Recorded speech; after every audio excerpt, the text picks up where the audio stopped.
Stephen Miller entered the congressional hearing room with his usual air of confidence, his sharp expression revealing little emotion. The former Trump advisor, widely recognized for his strict stance on immigration, adjusted his navy tie and crisp white shirt before taking his seat at the witness table. The atmosphere buzzed with quiet tension as lawmakers prepared for what was expected to be a politically charged showdown. Across from him sat Congresswoman Jasmine Crockett, calm but focused, reviewing her notes beneath the bright red blazer that made her stand out amid the dark suits surrounding her. The young Texas lawmaker had already gained attention for her fearless questioning style, and today would prove exactly why. Few could have imagined what was about to unfold. As Miller began his opening remarks on immigration policy, speaking with his trademark composure, Crockett's eyes stayed locked on him, studying every word. When it came time for her questioning, Miller leaned forward, a faint smirk on his face, clearly underestimating the freshman representative and former defense attorney before him. "Congresswoman, with all due respect, I'm not sure you grasp the full complexity of immigration law," Miller interrupted, cutting her off mid-question. The room went still. Members shifted uneasily. Miller had just made his first mistake. What followed would soon explode across social media. Crockett's sharp, measured response left Miller visibly shaken. By the time she delivered her final line, his confidence was gone, and the committee chairman had to call for order as the gallery erupted in applause. This wasn't just another heated exchange. It was Jasmine Crockett showing the nation what preparation and precision look like in Congress. Before diving into the full story, let us know in the comments where you're watching from. And don't forget to hit that subscribe button to stay updated on the latest political analysis and congressional highlights. This confrontation between Stephen Miller and Jasmine Crockett revealed deep truths about today's political climate, and you won't want to miss a single moment. Miller had arrived with the assurance of a man used to wielding power. At 39, he was a familiar face to Americans, credited with helping design some of the Trump administration's most controversial immigration measures, from the travel ban to family separation.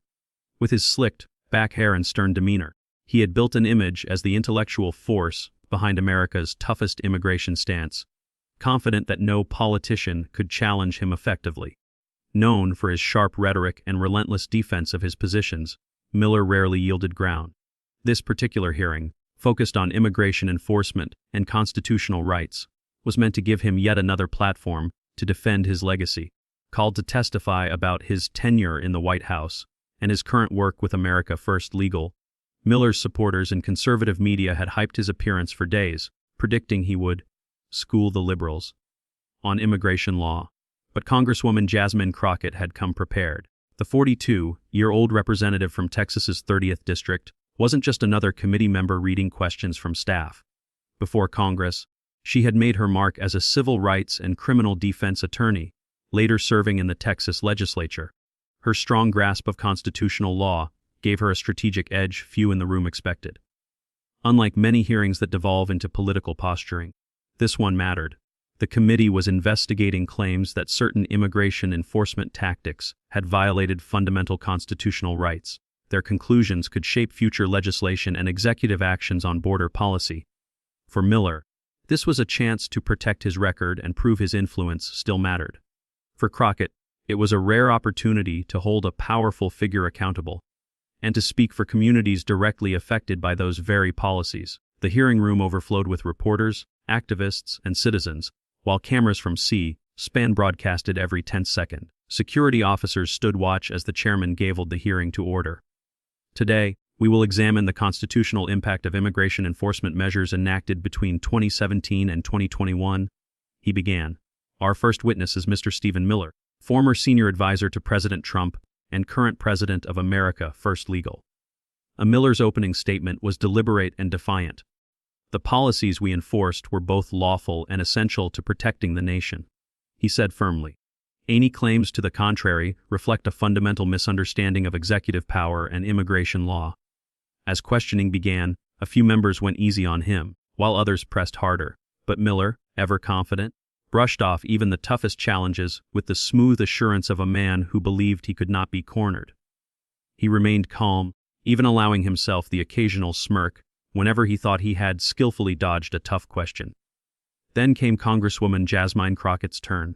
As the chairman called her name, she gathered her papers, straightened them neatly, and leaned into the microphone. Instantly, the contrast between the two was impossible to miss.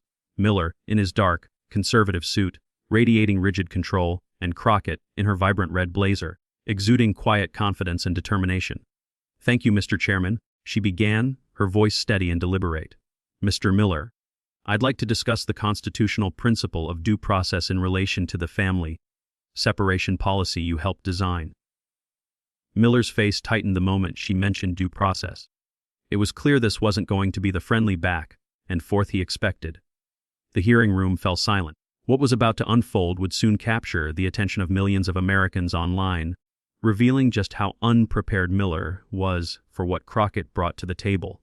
"Mr. Miller," she continued, "the Fifth Amendment guarantees due process to all persons within the United States, not only to citizens. Yet under policies you supported, thousands of asylum-seeking parents were separated from their children without meaningful hearings. How do you justify this in light of constitutional protections?" Before she could even finish, Miller leaned forward, finger raised. "Congresswoman, I need to stop you there," he said sharply. "Your premise is completely flawed. The Constitution doesn't offer the same protections to non-citizens attempting to enter the country unlawfully." "Mr. Miller," Crockett interrupted calmly but firmly, "I haven't finished my question, and I would appreciate the courtesy of completing it before you respond." Her composure was unshaken. Even as Miller's jaw tightened, he wasn't used to being corrected, especially not by a freshman representative. "By all means," he replied, his tone dripping with condescension. Crockett continued unbothered. "As I was saying, the Supreme Court has long affirmed that due process applies to all persons under U.S. jurisdiction. In Zedvadas v. Davis, the court made it clear that due process protections extend to everyone within our borders, including those here unlawfully or involuntarily. So, are you suggesting the Supreme Court got it wrong?" Miller shifted in his seat, visibly uncomfortable. "That case involved a completely different situation," he said defensively. "You're misunderstanding that border enforcement carries unique constitutional considerations." "I understand border enforcement quite well, Miller," Crockett countered. "What I'm asking for is the legal justification for separating families without a hearing. Can you cite any Supreme Court precedent that authorizes such actions?" The air in the room thickened. Every committee member seemed to lean forward, sensing the intensity of the exchange. Miller tried again to regain control. "Congresswoman, with respect, you're mixing up administrative procedures and constitutional law. The Department of Homeland Security has full statutory authority to detain individuals crossing the border illegally. The separations were simply a byproduct of enforcing existing laws passed by Congress." "That wasn't my question," Crockett said sharply. "I asked for a specific legal precedent supporting family separation without due process." "It's a straightforward question, Miller." A faint flush crept up Miller's face. "The legal foundation," he said, "is the plenary power doctrine, which grants the executive branch broad authority over immigration enforcement. If you were more familiar with immigration law, you would already know this." The subtle jab at her expertise was deliberate, but it didn't work. Crockett lifted a document from her desk. "I'm quite familiar with the plenary power doctrine, Mr. Miller. I'm also aware of the 2018 Ms. L.V. ICE ruling, where a federal judge ordered the government to reunite separated families, stating that the practice shocks the conscience and violates due process. Were you aware of that decision when you continued defending the policy?" Miller interrupted again, his tone tightening. "That ruling was narrowly focused on implementation issues, not the broader policy itself. And if we're going to talk about court cases, we should also include—" "Mr. Miller," Crockett cut in, her patience thinning. "I have limited time, and you've interrupted me 3 times now to avoid answering directly. Let me ask you plainly, did you or your team receive legal advice warning that family separation without hearings might violate constitutional rights?" A low murmur rippled through the gallery. Miller's face stiffened as he realized Crockett might have insight into internal communications. "Congresswoman," he said carefully, "executive privilege applies to internal legal deliberations, as I'm sure you know, but I can tell you that every action we took was reviewed and approved by Department Legal Counsel." The tension in the room was electric. Crockett didn't need to say another word. Her line of questioning had already done what no one else in the room had managed to do, put Stephen Miller on the defensive. Crockett nodded calmly and reached for another document resting on her stack of notes. "Mr. Miller," she began, "I have in front of me a memo dated April 23, 2018, written by Senior Department of Justice attorneys to the Attorney General. In it, they express serious concerns about the constitutionality of separating families without providing individual hearings. Were you copied on this memo?" Miller's eyes flickered with a hint of alarm. The first real sign that her questioning had caught him off guard. His response came fast and defensive. "That appears to be a confidential document, Congresswoman. I'd question how it was obtained. Besides, internal memos don't necessarily reflect the department's final position, and I'm not going to comment on leaked materials." Before Miller could continue, the chairman intervened firmly. "Mr. Miller, this document was obtained through official committee channels. Please answer the Congresswoman's question." Crockett seized the moment. "So, Mr. Miller, were you aware of these legal objections? Yes or no?" Miller shifted again. "There were numerous legal discussions about immigration policy," he said vaguely. "Different attorneys had different opinions." Crockett leaned in. "So to be clear, you were aware that DOJ lawyers raised constitutional concerns about family separations carried out without due process." Miller's tone hardened as he interrupted for the fifth time. "Congresswoman, what you're doing right now isn't oversight. It's political theater. These so-called gotcha questions are exactly why Americans lose faith in Congress's ability to have a serious policy discussion. If you want a spectacle, that's your choice." Before he could go further, Crockett's voice cut through his like a razor, controlled, deliberate, and commanding. "Mr. Miller, I'm not the one avoiding questions here. I'm a former defense attorney, and I'm asking how the policies you helped design comply with constitutional law. This isn't theater. It's oversight. That's our job." The temperature in the room shifted. The tension was visible, and even some of the Republican members looked uneasy as they watched the exchange unfold. Every camera was locked on them. The gallery sat frozen in silence, sensing that something extraordinary was happening. Crockett pressed on, unshaken. "Let's approach this from another angle. The Trump administration eventually reunited more than 5,000 children with their parents. If those separations were legally sound, Mr. Miller, would that reunification ever have been necessary?" Miller jumped in again, his sixth interruption of the hearing. "That reunification was an administrative decision, not a legal admission of wrongdoing. And frankly, Congresswoman, your interpretation continues to show a partisan." But before he could finish, Crockett delivered the line that would soon dominate social media, headlines, and every cable news discussion in the country. Her tone dropped, calm but sharp enough to cut through the noise. "Mr. Miller, I've allowed you to interrupt me 6 times now. I've watched you dance around direct questions about the Constitution, an area I practiced in long before I came to Congress. So let's stop pretending." She set her papers aside and fixed her gaze on him. The entire room went silent. "You walked into this hearing expecting deference," she said evenly. "You assumed your time in the White House would intimidate a freshman congresswoman. But before I ever stepped into Congress, I spent years defending the constitutional rights of ordinary Americans, people who didn't have the privilege of hiding behind executive privilege or political spin." Miller's face tightened, his confidence wavering. "So when you sit here and lecture me about immigration law," Crockett continued, while refusing to answer basic questions about due process, "a principle I've defended every single day in court, you're not showing expertise. You're showing contempt for congressional oversight." Crockett lifted the DOJ memo for everyone to see. "This document shows your own administration's lawyers warned that separating families without individual hearings likely violated the Constitution's guarantee of due process. Those warnings were ignored. More than 500 children were separated from their parents, some permanently, because basic records weren't even kept. That isn't border security, Mr. Miller. That isn't even competent governance." Miller tried to interrupt once more, but Crockett raised her hand to stop him. "No, Mr. Miller, I've been patient. You've had your 6 interruptions. Now, let me finish." Her voice remained steady, but her words carried unmistakable power. "The policies you defended," she concluded, "weren't just cruel, according to this memo, and multiple court rulings that followed. They were likely unconstitutional." The hearing room fell completely still. Cameras zoomed in on Miller's face, his earlier arrogance gone. Crockett leaned back slightly, her expression calm but resolute. In that moment, it was clear who had taken control of the room, and who had just lost it. As the tension in the hearing room grew, Crockett leaned forward, her calm but firm tone filling the silence. "And here's what truly concerns me," she began.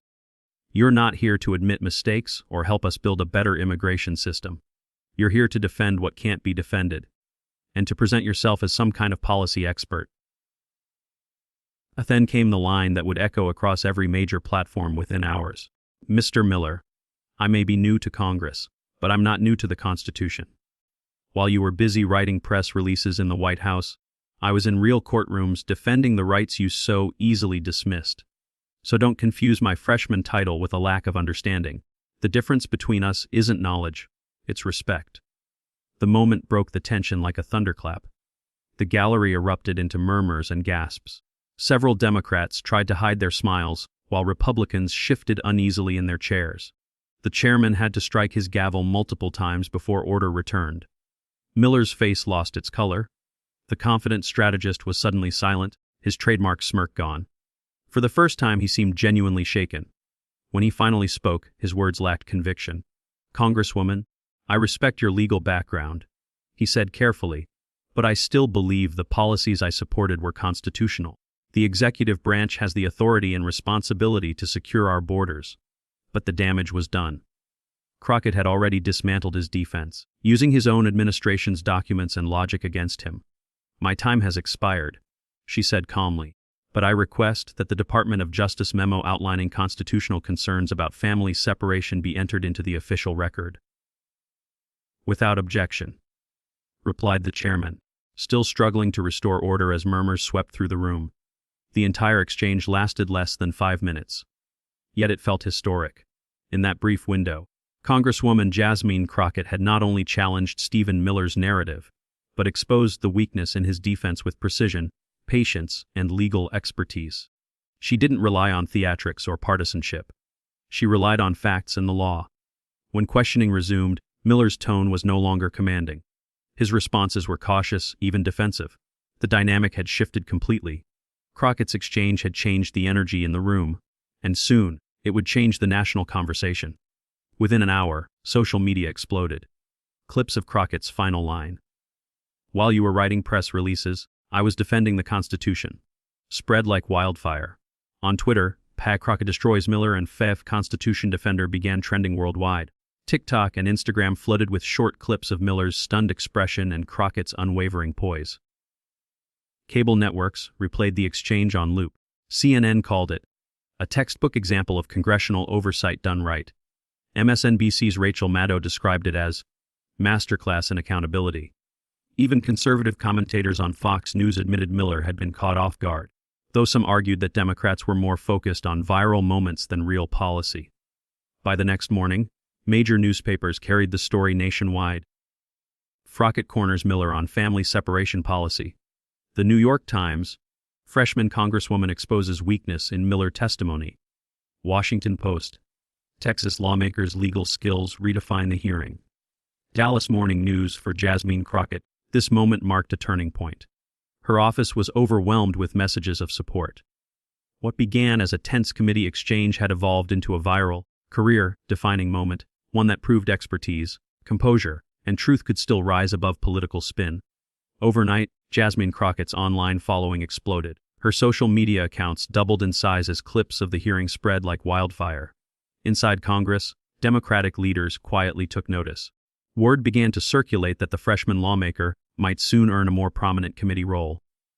By the weekend, invitations poured in from major Sunday political shows eager to feature her perspective. Back in her Texas district, the reaction was electric. Supporters called her performance a proud moment for their community. "She showed exactly why we sent her to Washington," said one Dallas community leader. "She used her experience as a lawyer to hold powerful people accountable." Progressive organizations celebrated too, calling the exchange proof that electing lawmakers with real courtroom experience changes the tone of oversight. Representative Crockett demonstrated why having former public defenders in Congress matters, said one judicial advocacy group. She brought legal expertise, not empty rhetoric. For Stephen Miller, however, the hearing was a different story. Known for staying on message and handling tough interviews with ease, he suddenly faced serious questions about his understanding of constitutional law. Legal scholars publicly challenged his interpretation of the plenary power doctrine, referencing the same Supreme Court rulings Crockett had cited. Miller's group, America First Legal, quickly released a statement defending his testimony and accusing Democrats of political theater. But even some conservative insiders admitted that he had been caught off guard by Crockett's legal precision. The Department of Justice memo Crockett mentioned soon became headline news. Several major outlets filed Freedom of Information Act requests to uncover more documents about internal warnings related to the family separation policy. Congressional investigators announced plans to pursue further evidence of possible constitutional concerns that had been ignored. Beyond the immediate drama, the hearing sparked a much larger national debate. It refocused attention on the balance between immigration enforcement, executive power, and constitutional limits. Many observers noted that Crockett's questioning reframed the issue, shifting the focus from political slogans to fundamental legal principles. "What we saw wasn't just political theater," said a political science professor. "It was governance at its best. Professionals using expertise to hold officials accountable through facts, not ideology." Just a week later, a bipartisan group of senators referenced the hearing as they introduced new efforts for immigration reform. Their proposal aimed to strengthen border enforcement while ensuring policies respected constitutional protections. For millions of Americans who watched from home, the exchange stood out as a rare moment of truth in politics. A time when facts, law, and accountability took center stage over partisanship. When reporters later asked Jasmine Crockett about her viral moment, she stayed humble. "My questioning wasn't personal," she said. "It was about oversight, making sure every administration, no matter the party, follows the Constitution. That's not a partisan issue. That's an American one." The months later, the moment still echoed through Washington. When another former official was scheduled to testify before Congress, journalists began asking if he was ready for a Crockett moment. The phrase had already entered political vocabulary, shorthand for fact-based questioning that cuts through spin and exposes the truth. For Stephen Miller, the hearing didn't end his political influence, but it did crack the image of the unshakable strategist. For Congresswoman Jasmine Crockett, it marked the defining moment of her early career, establishing her as a rising force in legislative oversight and a defender of constitutional principles. But the greatest impact was felt beyond politics. For the American people, the exchange served as a reminder of what democracy should look like. When real expertise meets accountability, when evidence outweighs partisanship, and when the Constitution stands as the ultimate test for every policy. Even months later, the video of that confrontation continued to circulate, gaining millions of views and thousands of comments. Viewers praised it as one of the rare congressional moments where truth and integrity shone brighter than political spin. If you found this deep dive into the Crockett-Miller exchange insightful, don't forget to like, subscribe, and hit the notification bell. Stay tuned for more political analysis and real moments of accountability that shape American democracy. And let us know in the comments, which political showdowns should we break down next?